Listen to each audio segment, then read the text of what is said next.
परिवहन एवं राजमार्ग मंत्रालय के राज्य मंत्री माननीय general doctor VK Singh ji,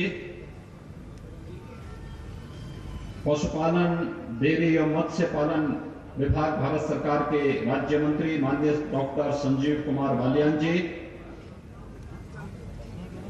Bharatiya Janata party के प्रदेश के अध्यक्ष और विधान परिषद के माननीय सदस्य माननीय श्री स्वतंत्र देव सिंह जी,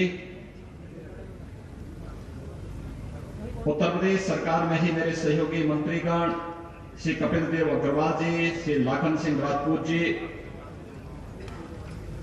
माननीय सांसद श्री राजेंद्र अग्रवाल जी, श्रीमती कांता करदम जी, भारतीय जनता पार्टी के प्रदेश के महामंत्री शश्वनी त्यागी जी, क्षेत्रीय अध्यक्ष मोहित बेनीवाल जी, हमारे सभी माननीय विधायकगण श्री संगीत सिंह सोम जी, डॉक्टर सोमेंद्र तोमर जी, श्री जितेंद्र सिंह सतवई जी, श्री सतवीर त्यागी जी, श्री दिनेश खटीक जी,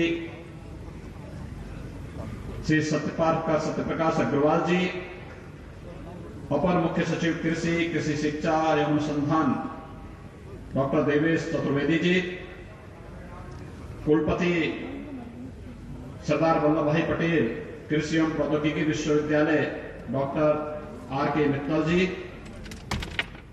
आज के इस कार्यक्रम में उपस्थित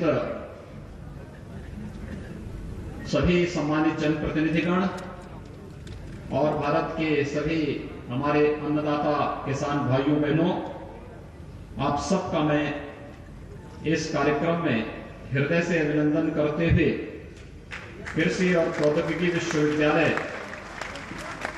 के केंद्रीय पुस्तकालय भवन के लोकार्पण, कृषि संबंधी तमाम अन्य परियोजनाओं के लोकार्पण के साथ ही जनपद मेरठ की 325 करोड़ रुपए की लागत से जुड़ी हुई हमारे जनप्रतिनिधियों, माननीय सांसद, माननीय विधायकों के प्रस्तावों से संबंधित जितनी भी परियोजनाएं थी, उन सब का यहाँ पर लोकार्पण और शिलान्यास हो रहा है। मैं इसके लिए सभी माननीय जनप्रतिनिधियों को हृदय से बधाई देते हुए आप सभी को शुभकामनाएं देता हूं कि इतनी ढेर सारी परियोजनाएं एक साथ यहाँ की लोकार्पित भी हो रही हैं, नई परियोजनाओं का शिलान्यास भी हो रहा है। मैं इसके लिए आप सबका हृदय से अभिनंदन करता हूं। भाइयों बहनों, लौह पुरुष सरदार वल्लभ भाई पटेल भारत माता के वे महान सपूत थे जिन्होंने भारत की एकता और अखंडता के लिए अहर्निश प्रयास करके वर्तमान भारतीय गणराज्य की स्थापना के लिए बहुत बड़ी भूमिका का निर्वहन किया। और ये हम सबका सौभाग्य है कि भारत माता के एक ऐसे सपूत जो एक सामान्य किसान परिवार से थे,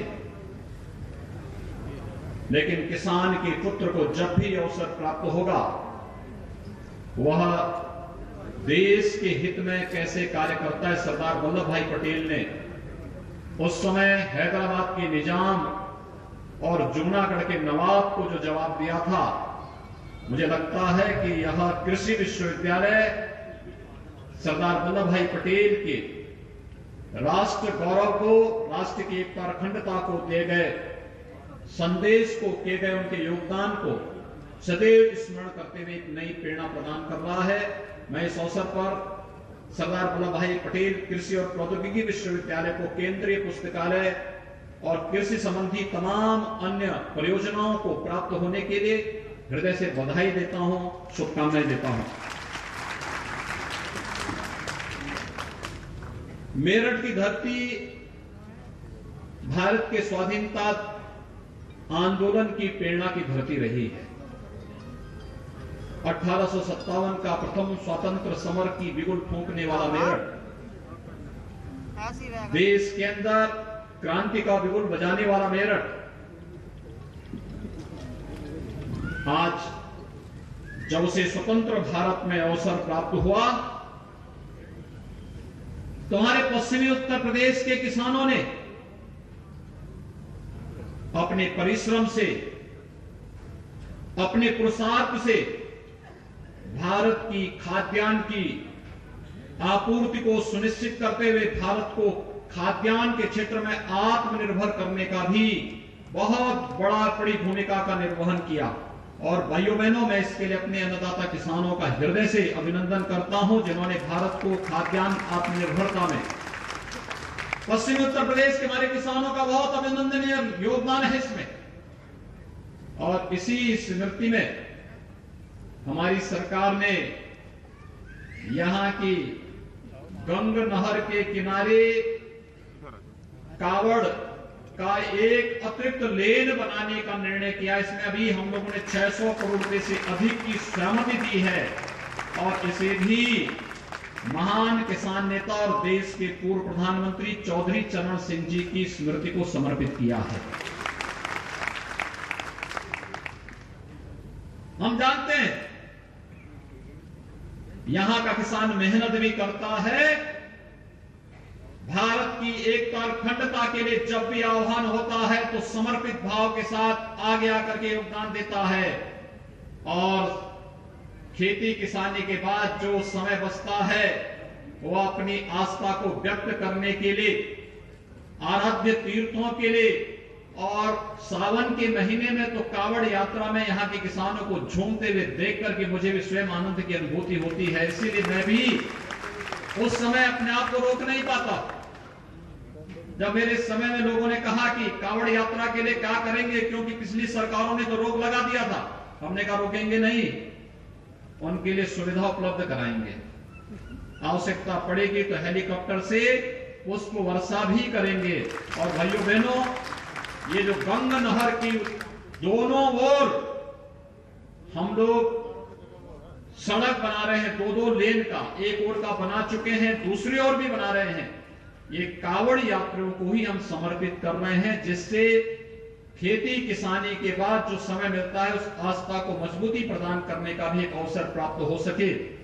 और इसलिए मुझे बहुत प्रसन्नता है कि अब हरिद्वार की दूरी, यद्यपि मोदी जी ने दिल्ली की दूरी तो यहां की नजदीक की, 12 लेन का एक्सप्रेसवे मेरठ दिल्ली को जोड़ रहा है। उसके मंत्री जनरल वीके सिंह जी आज स्वयं इस मंच पर यहां पर उपस्थित हुए हैं। बहुत बड़ा कार्य हो रहा है, आपने देखा होगा। मैंने सुबह प्रयास किया यहां आने का, लेकिन हेलीकॉप्टर ऊपर से इतना ज्यादा धुंध था कि हेलीकॉप्टर उतर नहीं पाया, मुझे वापस जाना पड़ा मैं, और फिर बाई रोड में आया हूं। मुश्किल से 1 घंटे में गाजियाबाद से मैं मेरठ पहुंच गया। और जब 12 लेन का काम आगामी कुछ महीनों के अंदर पूरा होगा तो भाइयों बहनों, मेरठ से दिल्ली की दूरी मात्र 45 मिनट में पूरी हो जाएगी। यहां के हमारे सांसदगण लगातार बोलते थे, राजेंद्र अग्रवाल जी, संजीव बालियान जी, हमारे जितने विधायकगण हैं जो यहां मंच पर बैठे हैं, संगीत सोम जी, डॉक्टर सोमेंद्र तोमर जी, जितेंद्र सेतवई जी, सतवीर त्यागी जी, दिनेश कटिक जी, और नौजवान विधायक हमारे से सत्य प्रकाश अग्रवाल जी भी, ये लगातार कहते थे कि हमारे लिए दिल्ली के लिए मेट्रो का क्या होगा। भाइयों बहनों, 32,000 करोड़ रुपए की लागत से हम लोग भारत सरकार के सहयोग से एक नया मेट्रो का विकल्प RRTs के नाम से मेरठ को दिल्ली के साथ जोड़ रहे हैं। और यह देश का पहला ऐसा कार्य होने जा रहा है जो इतनी बड़ी दूरी से जोड़ने की कार्य योजना बन रही है। और हम लोग इसको प्रस्ताव भेजे हैं कि यह अगर मेरठ के बाद मुजफ्फरनगर तक भी चल जाए तो एक और अच्छा काम हो जाएगा। भाइयों बहनों, ये विकास के कार्य है। और ये गंग नहर भी हरिद्वार के साथ हमारे संपर्क को सीधे जोड़ रहा है। उत्तराखंड सरकार से हमने इस संबंध में वार्ता की। उत्तराखंड सरकार ने भी अपनी सहमति दी है। हम लोगों ने कहा उत्तर प्रदेश तक तो हम लोग बनाएंगे, उत्तर प्रदेश के बाद उत्तराखंड सरकार बनाए। उत्तराखंड के माननीय मुख्यमंत्री ने सहमति दी और मैंने यह भी प्रस्ताव दिया है कि अगर कावड़ यात्रियों के लिए हमें हरिद्वार तक भी बनाना पड़ेगा तो भी हम लोग बनाएंगे। उत्तराखंड सरकार का और भारत सरकार का सहयोग लेंगे। भाइयों बहनों, ये इसलिए जिससे पश्चिमी उत्तर प्रदेश के अन्नदाता किसानों ने, यहां के नौजवानों ने, यहां की बहन बेटियों ने, माताओं ने, यहां के विद्वानों ने, यहां के हर तबके के लोगों ने देश के विकास के लिए जो अपना योगदान दिया है, उस योगदान के प्रति शासन भी कृतज्ञता पूर्वक अपना कार्य कर सके। और भाइयों बहनों, केंद्र और प्रदेश सरकार इसी भाव के साथ कार्य कर रही है। ये कृषि और प्रौद्योगिकी विश्वविद्यालय जो सरदार वल्लभ भाई पटेल के नाम पर बना है, याद करिए, ये भी भारतीय जनता पार्टी की सरकार ने यहां पर दिया था, लेकिन इसकी प्रगति एक प्रकार से थम सी गई थी और फिर से भारतीय जनता पार्टी की सरकार आई। मैं कृषि मंत्री साई जी को और कृषि राज्य मंत्री श्री नागम सिंह जी को हृदय से धन्यवाद देता हूं कि उन लोगों ने कृषि और कृषि शिक्षा के क्षेत्र में एक नया अभियान प्रारंभ किया है। और वह अभियान, क्योंकि जब हमारे किसान को नई तकनीक मिलेगी, हमारे किसान को समय पे बीज और खाद की उपलब्धता होगी, तो वह इस धरती से केवल फसल ही नहीं, सोना पैदा करने की क्षमता रखता है। और हमारा अन्नदाता किसान जब भी उसे अवसर मिला है तब वो इसने करके दिखाया है। भाइयों बहनों, प्रदेश के अंदर आपने इस बात को देखा होगा, पिछले 3 वर्षों के दौरान गन्ना किसानों को 1,12,000 करोड़ रुपए का गन्ना मिलने का भुगतान प्रदेश सरकार ने करवाया।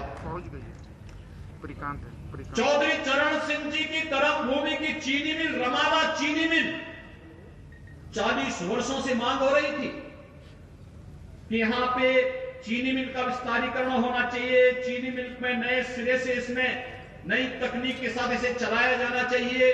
कोई सुनने वाला नहीं था। हमारी सरकार आई, एक मुफ्त पैसा दिया और विगत वर्ष ही हम लोगों ने रमाला चीनी मिल के विस्तारीकरण के साथ साथ नए सिरे से नया प्लांट वहां पर देकर के यहां के किसानों को पूरी तरह आश्वस्त किया कि गन्ना किसानों के हितों को हर प्रकार का संरक्षण देंगे।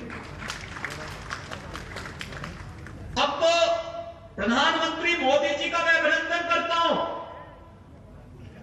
कि गन्ना किसान आने वाले समय में आश्वस्त हो सकता है कि उसके गन्ना मूल्य का पाई पाई का भुगतान होगा, कोई रोक नहीं पाएगा। क्योंकि अब तो चीनी के साथ साथ फाइन चीनी, सल्फरलेस चीनी भी बनाने की कार्रवाई प्रदेश में हमने प्रारंभ कर दी है। और साथ साथ चीनी की जितनी आवश्यकता देश और दुनिया को होगी उतनी चीनी उत्पादन करेंगे। और शेष गन्ने से इथेनॉल बना करके यहां के ट्रैक्टर, यहां के ट्रक, यहां के वाहन, ये सभी को इथेनॉल से चलाने की व्यवस्था करेंगे तो हमें खाड़ी के देशों को पेट्रोल और डीजल के नाम पे पैसा नहीं देना पड़ेगा। यानी ये डीजल और पेट्रोल के नाम पे जो पैसा खाड़ी के देशों को जाता है, विदेशों को जाता है, ये पैसा भी हमारे अन्नदाता किसानों के खाते में जाएगा। और इस दिशा कार्य आज प्रारंभ हो रहा है। प्रदेश के अंदर इथेनॉल के नए प्लांट लगने प्रारंभ किए। खांडसारी उद्योग में आपने देखा होगा किस प्रकार की स्थिति थी। पिछली सरकारों ने लाइसेंस देना बंद कर दिया, लेकिन सरकार आई, हम लोगों ने गन्ना मंत्री से कहा कि भाई क्या कर सकते हैं। उन्होंने कहा लाइसेंस फ्री कर देते हैं, ऑनलाइन कर देते हैं। और आज मुझे बताते हुए प्रसन्नता है, 300 से अधिक खांडसारी उद्योग को लाइसेंस देकर के यहां पर व्यापक पैमाने पर फिर से पश्चिमी उत्तर प्रदेश में खांडसारी उद्योग पुनर्जीवित हो गया है, रोजगार के साथ जुड़ रहा है। कल हम लोग गाजियाबाद में थे, कैलाश मानसरोवर भवन का हम लोगों ने कल वहां उद्घाटन किया है। भाइयों बहनों, ये सब कार्य इसलिए हो रहे हैं कि हम सब विकास के साथ कदम से कदम मिलाकर के चल सकें। जो यहां के आपकी सोच है, उस सोच के साथ हमारे सांसद, हमारे विधायकगण आपके साथ मिलकर के कार्य करेंगे। और उस सोच को आगे बढ़ाने के लिए सरकारें आपके साथ जब खड़ी होंगी और द्रुत गति से आगे बढ़ता हुआ दिखाई देगा। और कुछ लोगों को विकास अच्छा नहीं लगता, वही लोग षड्यंत्र करना चाहते हैं। किसान को सब्सिडी का लाभ कैसे मिल जा रहा है, उनको परेशानी है। किसान के खाते में पैसा कैसे जा रहा है, उन्हें परेशानी इस बात को लेकर के है। भारत के अंदर इतने बड़े देश को मोदी जी कैसे सुरक्षित रख दे रहे हैं, विकास भी हो रहा है, किसानों को लाभ भी मिल रहा है, नौजवानों को भी लाभ मिल रहा है, महिलाओं को भी हर सुविधा से जोड़ा जा रहा है, और दूसरा सीमाओं की सुरक्षा भी मजबूती के साथ होकर के अगर कभी पाकिस्तान आंख उठा करके देखने का प्रयास करता है तो भारत का बहादुर जवान पाकिस्तान के अंदर घुस करके उसके सभी आतंकी कैंपों को नष्ट करने का काम भी करता है। यही तो मोदी जी का कमाल है। भारत के दुश्मन तो घबरा ही रहे हैं, लेकिन भारत की प्रगति से ईर्ष्या करने वाले विदेशी जूठन से पलने वाले लोग भी अब षड्यंत्र करने में कोई कोताही नहीं बरत रहे। और भाइयों बहनों, उन्हीं लोगों को यही परेशानी है। याद करिए, कभी स्वर्गीय राजीव गांधी जी ने कहा था, राजीव गांधी जी देश के प्रधानमंत्री रहे, प्रधानमंत्री जब थे तो उन्होंने इस बात पे चिंता व्यक्त की थी कि दिल्ली से 100 रुपया आता है, लेकिन एक किसान और एक मजदूर तक पहुंचते पहुंचते वह केवल 10 रुपये रह जाता है। ये 90 रुपया कौन चट कर जाता है? ये वही चट कर जाते हैं जो आज किसानों की प्रगति और देश की प्रगति पर हो हल्ला करके देश के अंदर गुमराह करके अव्यवस्था और अराजकता का माहौल पैदा करने का प्रयास कर रहे हैं। क्योंकि मोदी जी ने तकनीक के साथ जोड़ने का कार्य जो देश को कर दिया, उन्हें परेशानी हो रही है। उन्हें परेशानी इस बात को हो रही है, उनकी परेशानी तब भी सामने जा रही थी जब कश्मीर में धारा 370 समाप्त कर दी गई थी, क्योंकि वो चाहते ही नहीं थे कि कश्मीर की ये समस्या का समाधान हो, क्योंकि कश्मीर की समस्या उनके चंदा उगाही का एक माध्यम था। वे चाहते ही नहीं थे कि राम जन्मभूमि की समस्या का समाधान हो, और इसलिए कुछ न कुछ ऐसा व्यवधान पैदा खड़ा करते थे कि कश्मीर में अलगाववाद पनपता रहे, अयोध्या में राम जन्मभूमि के विवाद का समाधान न होकर के एक तरफ हिंदुवादिता पर कुठाराघात करते रहे, और दूसरी तरफ एक वर्ग विशेष को उकसा करके उन्हें गलत दिशा में मोड़ देने का कार्य करते थे और इनके चंदा उगाही का माध्यम बनता था। लेकिन मोदी जी के आने के बाद उन्होंने गांवों के विकास के लिए, गरीबों के लिए, नौजवानों के लिए, महिलाओं के लिए, समाज के विभिन्न तबकों के लिए बिना भेदभाव की योजनाएं दी, विकास की योजनाओं को मूर्त रूप देते हुए आगे बढ़ाने का कार्य किया, और आगे बढ़ाने के साथ ही जब देश की ज्वलंत समस्याओं के लिए भी उन्होंने समाधान का रास्ता निकालना प्रारंभ किया, तो पहले से आशंका थी कि इन समस्याओं के समाधान से जिनके विदेशी चंदों के अब सारे माध्यम बंद होंगे, वे कहीं ना कहीं षड्यंत्र करेंगे। और भाइयों बहनों, ये षड्यंत्र आप इसमें देख सकते हैं। आज वही लोग फिर से उसी भाव के साथ देखने, क्योंकि उन्हें परेशानी है कि जम्मू कश्मीर की समस्या का समाधान कैसे हो गया। उन्होंने तो वहां बैरियर लगा दिया था कि जम्मू कश्मीर के अंदर शेष भारत का कोई व्यक्ति वहां जमीन नहीं खरीद सकता। आज तो मेरठ का व्यक्ति भी, मेरठ का नौजवान भी, मेरठ का किसान भी अगर चाहेगा तो श्रीनगर में अपने लिए कोठी खरीद सकता है, उसको कोई रोक नहीं सकता। मोदी जी ने अधिकार आपको दे दिया है, कांग्रेस ने इस अधिकार से आपको वंचित किया था।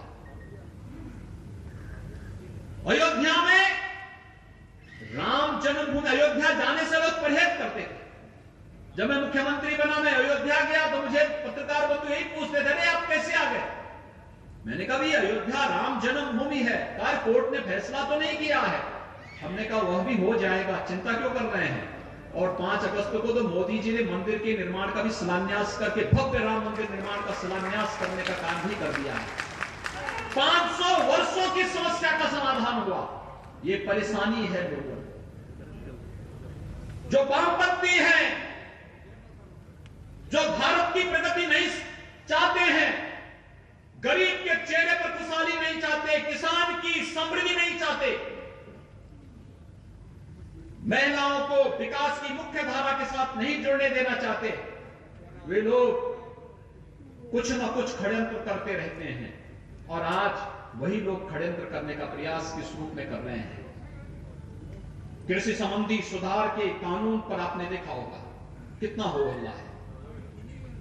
मोदी जी ने यही तो कहा कि हम चाहते हैं कि भारत का किसान, अगर मेरठ का किसान चाहे, अगर उसको कोई दाम 100 रुपया मेरठ में मिल रहा हो, चाहता कि नहीं मेरठ में नहीं, मुझे गाजियाबाद में 200 मिल रहा है, मैं मेरठ में अपनी फसल को बेचूंगा तो उसकी फसल पे कोई टैक्स नहीं लगेगा, उसको पूरी स्वतंत्रता मिलनी चाहिए। और ये अधिकार अपनी फसल और अपनी उपज का मालिक किसान होगा, न मंडी समिति होगी, न सरकार होगा, न कोई बिचौलिया होगा। यह अधिकार प्रधानमंत्री मोदी जी ने आपको दिया है। और कुछ लोगों को यही परेशानी है कि किसान को यह अधिकार क्यों मिल गया, किसान इस प्रकार के कार्यों के साथ कैसे जुड़ सकता है। किसान अन्नदाता है तो वह अपनी फसल और अपनी उपज का मालिक भी है। वह तय करेगा उसे अपनी फसल को कहां बेचना है। उस पर कोई टैक्स न मंडी के अंदर न मंडी के बाहर कहीं नहीं लगना चाहिए। और यही प्रधानमंत्री जी ने कहा। प्रधानमंत्री मोदी जी ने इस बात को स्पष्ट किया है कि एफपीओज का गठन करेंगे, लेकिन खेत का मालिक किसान ही होगा और मुनाफा में बराबर का हकदार भी किसान ही होगा। किसान को मुनाफे से कोई वंचित नहीं कर सकता है। उसकी आमदनी को कई गुना जब हम बढ़ाएंगे, उसके चेहरे पर खुशहाली आएगी, जब उसकी समृद्धि आएगी।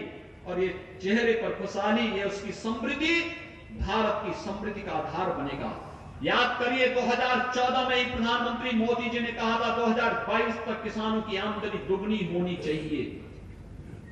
प्रधानमंत्री फसल बीमा की योजना, प्रधानमंत्री कृषि सिंचाई की योजना, सिंचाई की योजना को तकनीक के साथ जोड़ करके वन ड्रॉप मोर क्रॉप के साथ उसे सब्सिडी के साथ जोड़ने की कार्रवाई हो, या फिर समय पे बीज और खाद की उपलब्धता या कृषि विज्ञान केंद्रों के माध्यम से नई तकनीक उसे उपलब्ध कराने का कार्यक्रम हो, ये सभी तो तेजी के साथ आगे बढ़ रहे हैं।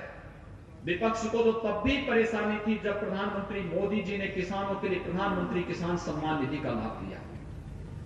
उनको परेशानी इस बात को लेकर के किसान को लाभ कैसे मिल जा रहा है, तब भी हो हल्ला करते थे। तमाम प्रकार की तब भी ये बातें करते थे कि किसान को लाभ नहीं मिलना चाहिए। फरवरी 19 में प्रधानमंत्री किसान सम्मान निधि मोदी जी ने लागू की और उत्तर प्रदेश से ही लागू किया। और उस समय जब इसे लागू किया गया तब भी कांग्रेस के लोग कहते थे चुनावी सगुफा है। लेकिन ये पैसा पिछले 1.25 वर्षों से लगातार किसान के खाते में जा रहा है। लोग कहते थे कोरोना कालखंड में ये सब रुक जाएगा। मोदी जी ने कहा कि मंत्रियों का वेतन रुकेगा, विधायक सांसद का वेतन रुकेगा, लेकिन किसान की किसान सम्मान निधि नहीं रुकेगी। ये है काम।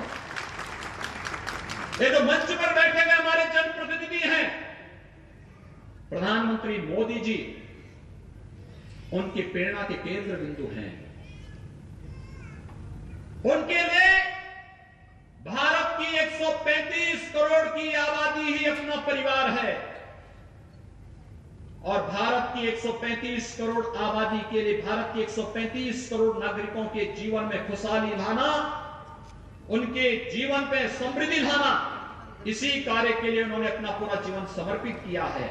और मंच पर बैठा हुआ एक एक जनप्रतिनिधि जब अपनी पूरी का पूरा वेतन, अपनी पूरी की पूरी निधि कोरोना के उपचार के लिए, कोरोना जैसी महामारी के लिए लड़ने के लिए सरकार को समर्पित करता है, तो उस समय एक शर्त रखता है कि किसान को प्रधानमंत्री किसान सम्मान निधि मिलनी चाहिए। और भाइयों बहनों, कोरोना कालखंड में हर एक किसान के खाते में पैसा गया।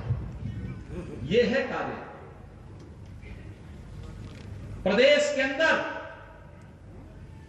लगातार ये कार्यक्रम अभियान आगे बढ़ रहे हैं।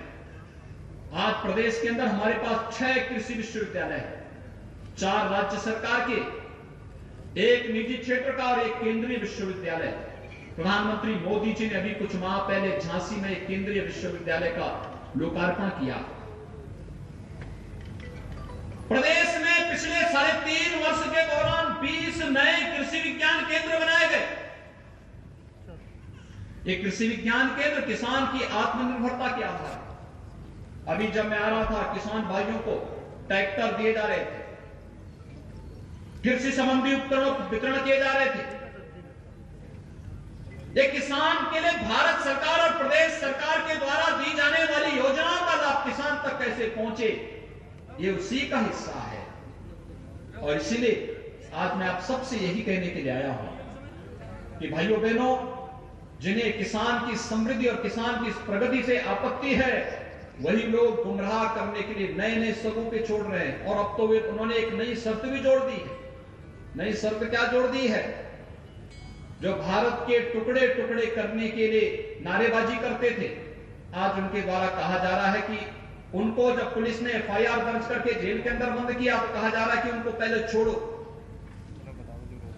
यानी जो भारत विरोधी गतिविधियों में लिप्त हैं, भारत की एकता और अखंडता को नुकसान पहुंचाने के आदी हैं, जगह जगह दंगा भड़काने में जिन लोगों के षड्यंत्र सामने आए हैं, आज उनकी पैरवी हो रही है। किसानों के कंधों में बंदूक रख करके भारत की एकता और अखंडता को चुनौती दी जा रही है। किसानों के कंधों पर, किसान भाइयों के कंधे पर बंदूक रख करके देश की सुरक्षा में सेंध लगाने का कार्य किया जा रहा है। ये स्वीकार्य नहीं हो सकता है। और इसीलिए भाइयों बहनों, भारत का अन्नदाता किसान सम और विषम दोनों परिस्थितियों में सदैव भारत की एकता और अखंडता के साथ खड़ा रहा है। उसके लिए भारत माता की रक्षा करना और भारत माता के लिए सब कुछ समर्पित करना, उसके लिए यही शिरोधार्य है और वह निरंतर इसके लिए कार्य किया है।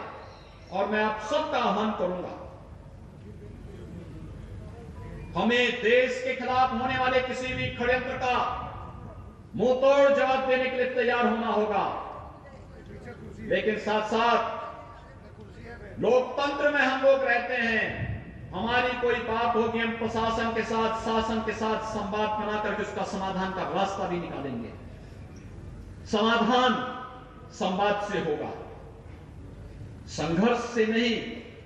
और समाधान के इस रास्ते के लिए ही किसान भाइयों को आगे आना पड़ेगा। और भाइयों बहनों, मुझे आज बहुत प्रसन्नता है, एक अच्छी दिशा में कृषि और कृषि शिक्षा को आगे बढ़ाने का प्रयास हो रहा है। सरदार वल्लभ भाई पटेल कृषि और प्रौद्योगिकी विश्वविद्यालय मेरठ में केंद्रीय पुस्तकालय भवन के साथ साथ कृषि संबंधी तमाम अन्य परियोजनाओं को यहां पर लोकार्पित किया। मुझे बताया गया कि यहां पे कृषि विज्ञान केंद्र नए जोड़े गए हैं। कृषि विज्ञान केंद्र और कृषि विश्वविद्यालयों का बेहतर समन्वय हो। कृषि विज्ञान केंद्र किसानों के साथ जुड़े और हर कृषि विज्ञान केंद्र एक एक किसान उत्पादक संगठन स्थापित करके किसानों की आमदनी को कई गुना बढ़ाने में अपना योगदान दे पाएंगे। इसके लिए अभी से कार्य करना पड़ेगा। प्रधानमंत्री मोदी जी ने 1 लाख करोड़ रुपए का एक कृषि इंफ्रास्ट्रक्चर फंड का भी गठन किया है। आने वाले समय में 10,000 कृषि उत्पादन संगठन, किसान उत्पादक संगठन गठित होने हैं। और मैं आह्वान करूंगा आप सबका कि जो एफपीओज गठित होने हैं, ये एफपीओज बहुत बड़ा कार्य कर सकते हैं किसानों की आमदनी को कई गुना बढ़ाने में। और मैं आपका आह्वान करूंगा, हम सब मिलकर के इस कार्यक्रम को आगे बढ़ाएंगे। मैं आज के इस अवसर पर आप सबको इस बात के लिए आश्वस्त करता हूं कि पश्चिमी उत्तर प्रदेश के विकास में किसी भी प्रकार की कोई कोताही नहीं आने दी जाएगी, कोई कोताही नहीं। इसके लिए तो आपके सांसद विधायक बराबर आकर के मुझसे लड़ते रहते हैं, लखनऊ में आकर के लगातार आते हैं। लेकिन साथ साथ यहां की बहन बेटियों की सुरक्षा के साथ भी किसी को खिलवाड़ नहीं करने देंगे। और हमने पुलिस प्रशासन को साफ कहा है, हमारा यहां का किसान भाई जब मिलता है तो वह संबोधन में राम राम ही बोलता है। तो राम शब्द का प्रयोग 2 बार जरूर होना चाहिए। जब हम किसान भाइयों से मिलें तो हमारा संबोधन राम राम होना चाहिए। और जब सुरक्षा के साथ सेंध लगाने वाले कोई भी ऐसा दुराचारी अपराधी बहन बेटियों की सुरक्षा के साथ सेंध लगे तो उसकी राम नाम सत्य है कि यात्रा भी निकलनी चाहिए। ये कार्य हम सुनिश्चित करें।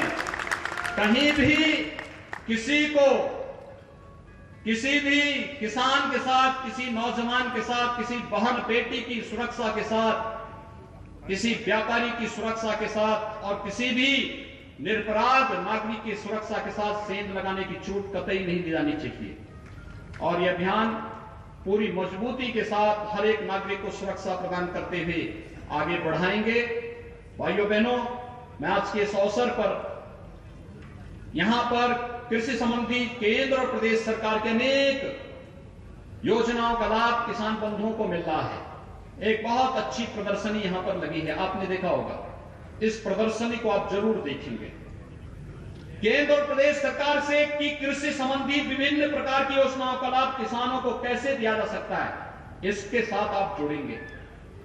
एफपीओज के गठन की प्रक्रिया को हर विकास खंड के अंदर अगर बना सकें, एक एक दो दो बनाने की प्रक्रिया युद्ध स्तर पर आप आगे बढ़ाइए। और बाकी की जिम्मेदारी हमारी है। विकास भी होगा, सुरक्षा भी देंगे और किसानों के चेहरे पर खुशहाली लाने के लिए जो कुछ भी करना पड़ेगा, आपको कहीं हाथ फैलाने की नौबत नहीं आनी चाहिए, क्योंकि इसके लिए तो हम लोग आए हैं। और यही हमारे लिए अभिष्ट होगा जब अन्नदाता किसानों के चेहरे पर खुशहाली होगी, जिसके लिए प्रधानमंत्री मोदी जी ने निरंतर प्रयास किया है। तो भाइयों बहनों, ये देश के चेहरे की खुशहाली होगी, देश की समृद्धि का आधार बनेगा। उसी समृद्धि का आधार बनाने के लिए आज मैं एक बार फिर से जो विभिन्न प्रकार की परियोजनाएं यहां पर लोकार्पित की जा रही हैं, इसमें विकास की योजनाएं भी हैं, पुलिस विभाग से जुड़ी हुई हैं, सड़क की भी हैं, कृषि संबंधी भी हैं और ढेर सारी अन्य परियोजनाएं जो भी हमारे जनप्रतिनिधियों ने की है, उन सभी परियोजनाओं का लोकार्पण करते हुए भी और मेरठ की जनता को उन सभी योजनाओं को समर्पित करते हुए मुझे बहुत आनंद की अनुभूति हो रही है। मैं अपने सभी माननीय सांसद विधायकों को और यहाँ की जनता जनार्दन को इसके लिए हृदय से बधाई देते हुए आप सबको अपनी शुभकामनाएं देता हूं। धन्यवाद। जय हिंद। धन्यवाद सर। मैं निवेदन करती हूँ पंडाल में मौजूद रहे थे अभी, और जिस तरह से हम बार बार जिक्र कर रहे थे कि एक तरफ जब किसान आंदोलन पर है तो मुख्यमंत्री अपने संवाद में क्या कुछ कहते हैं वो बहुत ज्यादा महत्वपूर्ण होगा। तो साफ तौर पर मुख्यमंत्री ने कहा कि चाहे वो केंद्र की सरकार हो या फिर राज्य की सरकार हो, किसानों के हित में कई सारे महत्वपूर्ण फैसले लिए गए हैं। और अगर इस वक्त के हम आंदोलन की बात करें तो किसानों को बरगलाने का काम हो रहा है, जबकि दोनों सरकारें किसानों की समस्या के समाधान के लिए आगे